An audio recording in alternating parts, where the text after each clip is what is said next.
Hello friend, welcome to web Gujarat. આજે આપણે 6 March વિશે ચર્ચા કરીએ। તેમના મહત્ત્વના દિવસો અને ઘટનાઓ વિશે આપણે ચર્ચા કરીએ। તો જોઈએ તો 6 માર્ચનો ગ્રેગોરિયન દિવસનો મુખ્ય જોઈએ તો 56મો દિવસ ગણાય। લીપ વર્ષ તરીકે ગણીએ તો 66મો દિવસ ગણાય। ઈસવીસન ઐતિહાસિક ઘટનાઓ જોઈએ તો ઈસવીસન 1521ની અંદર ફર્ડિનાન્ડ મેગેલને ગુઆમ ટાપુની શોધ કરી હતી। બીજું જોઈએ તો ઈસવીસન 1851ની અંદર ઝાંસીની રાણી લક્ષ્મીબાઈના પુત્રને જન્મ આપ્યો હતો। તે બાદ 3 મહિના બાદ તેમનું અવસાન થયું હતું। ભૂતપૂર્વ મહત્વપૂર્ણ વ્યક્તિઓની જન્મજયંતિ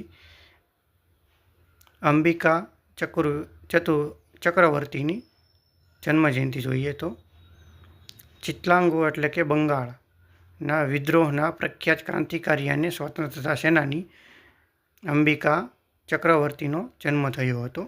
મુખ્ય વ્યક્તિઓની પુણ્યતિથિ આપણે જોઈએ તો રમણલાલ નીલકંઠ, જે ગુજરાતના જાણીતા સાહિત્યકાર, હાસ્યકાર અને સામાજિક કાર્યકર રમણલાલ મહિપતલાલ નીલકંઠની પુણ્યતિથિ એટલે અવસાન થયું હતું।